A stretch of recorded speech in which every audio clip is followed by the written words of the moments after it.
मैंने पीछे से ही उनके सुडौल बदन का लुत्फ उठाना शुरू कर दिया। हालांकि पहली बार था, पर मैंने बहुत सी फिल्में देखी थीं। पीछे से ही मैंने उनके उभारों को नाइटी के ऊपर से सहलाना शुरू कर दिया। भाभी सिसकारियां भरने लगीं। की आवाज आई। शायद वो भी बहुत दिनों बाद महसूस कर रही थीं। तभी भाभी ने अपने हाथों से मेरे हाथ को जोर-जोर से दबाने लगीं। भाभी ने मेरे हाथ से अपनी नाइटी उतार दी। ओह हाय, क्या मस्त नज़ारा था। हेलो दोस्तों, क्या आप अपनी प्यारी तन्वी को भूल तो नहीं गए? कैसे हैं आप सब? आशा करती हूँ आप सब ठीक होंगे। आज की कहानी है एक शर्मीले देवर की, जिसका नाम सोनू है। ये कहानी इन्होंने हमें मेल की है। आप भी हमें अपनी स्टोरी मेल कर सकते हैं। शुरू करते सोनू की कहानी। मेरी जुबानी। मेरी BA की पढ़ाई का आखिरी साल था। उम्र लगभग 20-21। एक ऐसी उम्र जब जीवन सिर्फ किताबों, दोस्तों और भविष्य के धुंधले सपनों के इर्द गिर्द घूमता है। मेरी दुनिया बहुत सीमित और सरल थी। फिर एक शादी में मिली नेहा भाभी।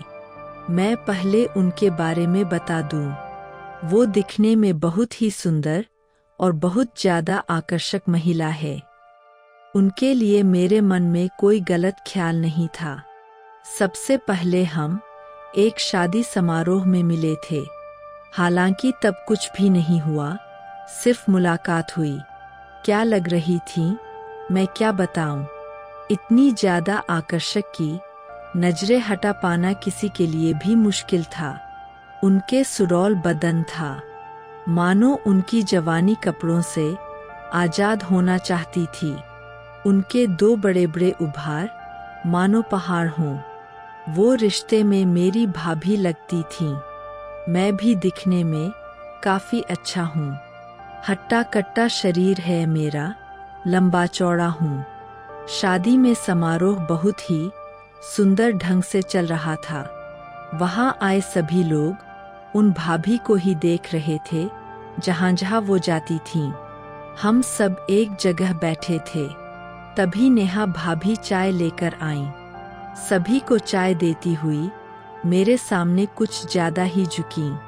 पता नहीं क्यों, मैं तो बहुत ही शर्मीला और शरीफ लड़का था। मैंने झट से अपनी आंखें नीचे कर लीं।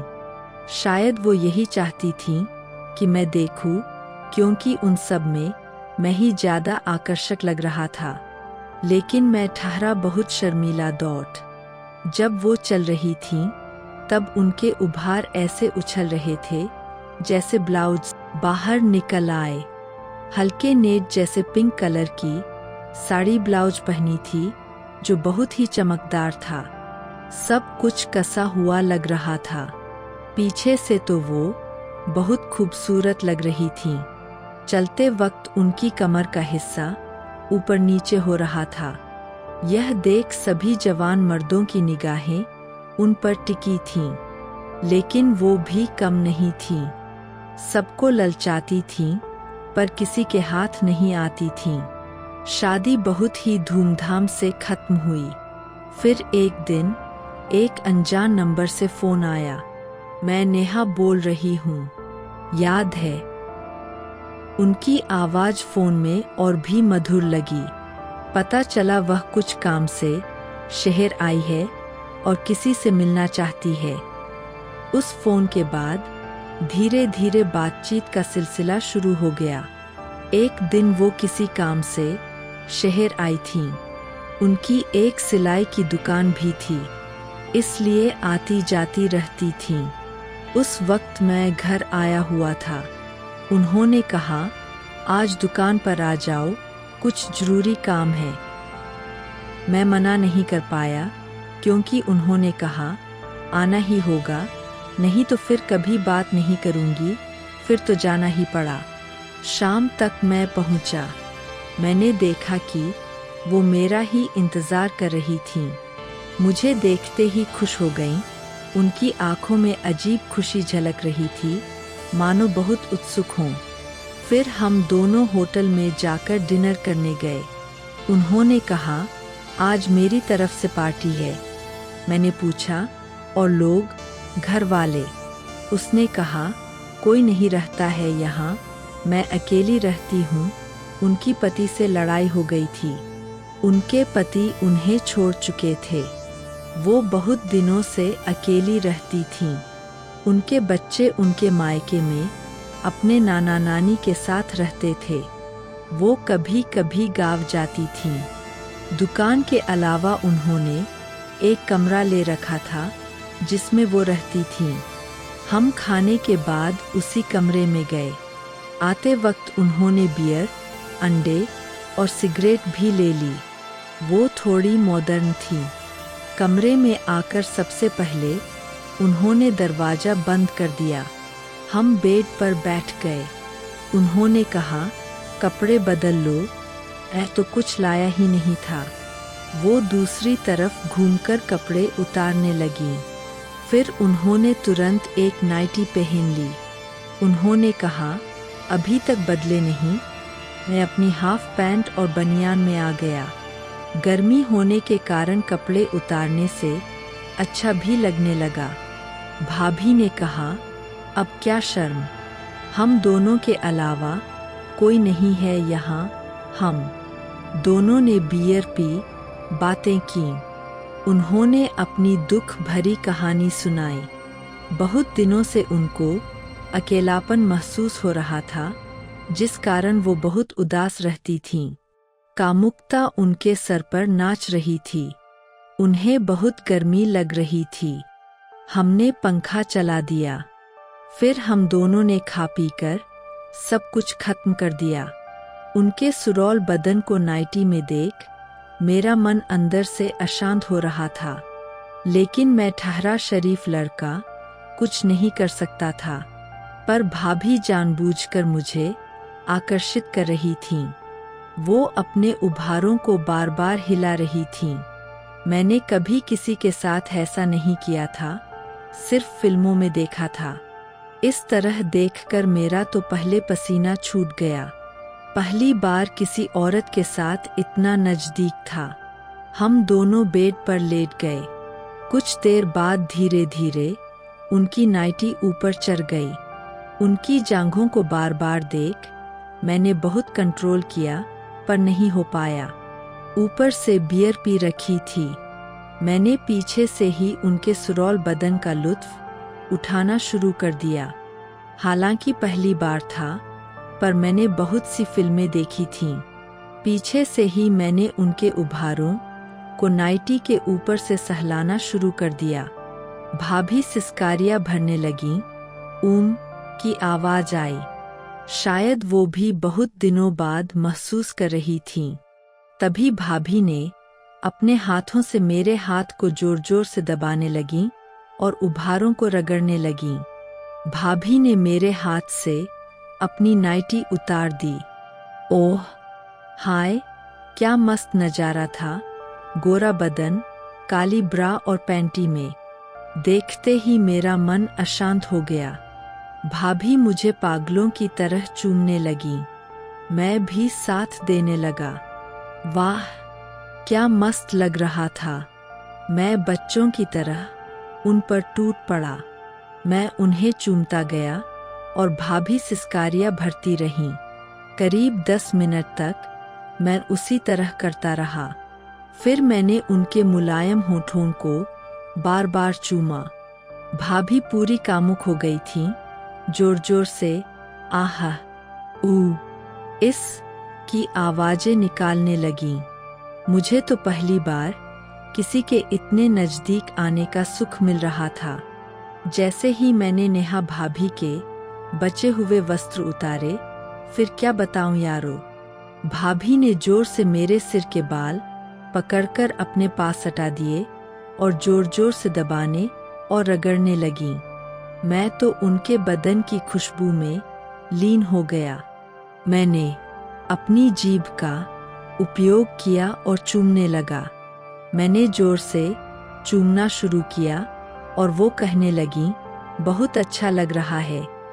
उनके मुंह से आह ऊ ई निकलने लगी। करीब 10 मिनट तक मैं चूमता रहा। अब भाभी अपना आपा खो बैठीं और कहने लगीं, मुझे मत तड़पाओ प्लीज।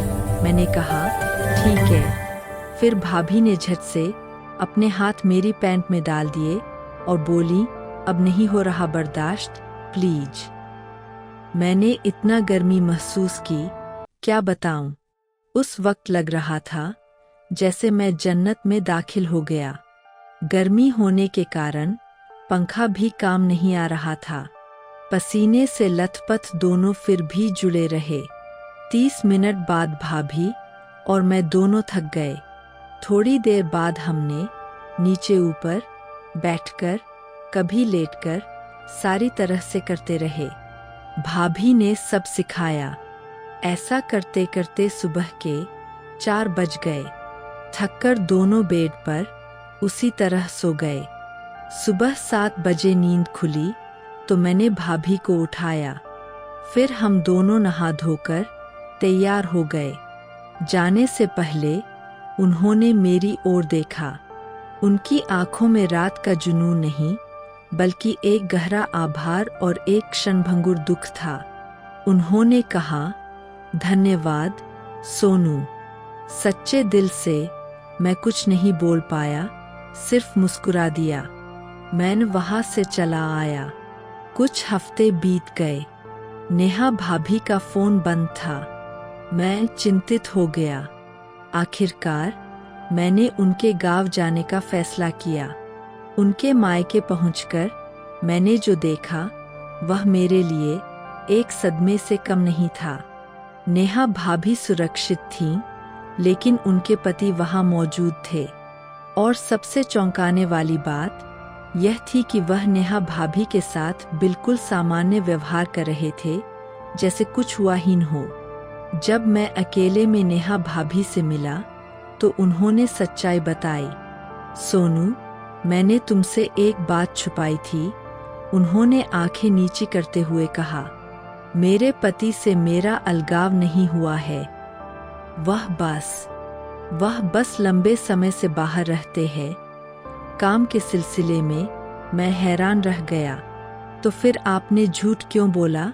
वह कुछ पल चुप रहीं, फिर बोली, क्योंकि मुझे डर था कि अगर तुम्हें पता चलेगा कि मैं अभी भी शादीशुदा हूँ और मेरे पति वापस आ सकते हैं, तो तुम मुझसे दूरी बना लोगे। मैं अकेलीपन से इतनी डर गई थी कि मैंने तुम्हें अपने पास रुकने के लिए झूठ बोल दिया।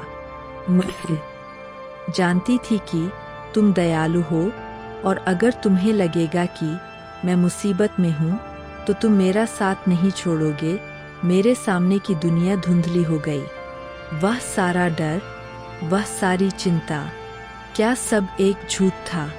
पर उस रात हमारे बीच जो हुआ, मैंने पूछा, मेरी आवाज कांप रही थी। वह सच था। उन्होंने आंखों में आंसू भरकर कहा, मेरा अकेलापन सच था, तुम्हारे प्रति मेरी भावनाएं सच थीं। बस परिस्थितियां वैसी नहीं थीं जैसी मैंने बताई थीं। मैं वहां से चुपचाप चला आया। न तो गुस्सा था, न नफरत, बस एक गहरी उदासी और भ्रम था। क्या वह मुझसे प्यार करती थीं या सिर्फ मेरी मासूमियत और सहानुभूति का फायदा उठा रही थीं? क्या हमारा रिश्ता सच्चा था या सिर्फ उनके अकेलेपन का एक साधन? मैंने कभी उनसे दोबारा बात नहीं की। साल बीत गए। फिर एक दिन मुझे एक पार्सल मिला। उसमें वही पुरानी डायरी थी और एक चिट्ठी में लिखा था, प्रिय सोनू, मुझे उम्मीद नहीं है कि तुम मुझे माफ करोगे। मैंने तुम्हारे साथ धोखा किया, लेकिन जानना चाहती हूँ कि तुम्हारे साथ बिताई वह एक रात मेरी जिंदगी की सबसे सच्ची रात थी। उस रात मैं वह थी जो मैं होना चाहती थी, न कि वह जो समाज मुझे बनाना चाहता था। मेरे पति वाकई में मुसीबत में थे, लेकिन वह मुसीबत मैं थी। उन्हें कभी पता नहीं चला। अब हम साथ हैं और मैंने अपनी जिम्मेदारियां स्वीकार कर ली है। तुम हमेशा मेरे लिए एक सुखद सपना रहोगे, जिसने मुझे याद दिलाया कि मैं भी इंसान हूँ। क्षमा चाहती हूँ और शुभकामनाएं देती हूँ। तुम्हारी नेहा। डायरी के आखिरी पन्ने पर सिर्फ एक लाइन लिखी थी, कभी कभी सच्चा प्यार सच्चाई से ज़्यादा महत्वपूर्ण होता है। दोस्तों, आपको ये स्टोरी कैसी लगी? आप भी हमें अपनी स्टोरी मेल कर सकते हैं। मिलते हैं एक नई कहानी के एहसास के साथ। धन्यवाद।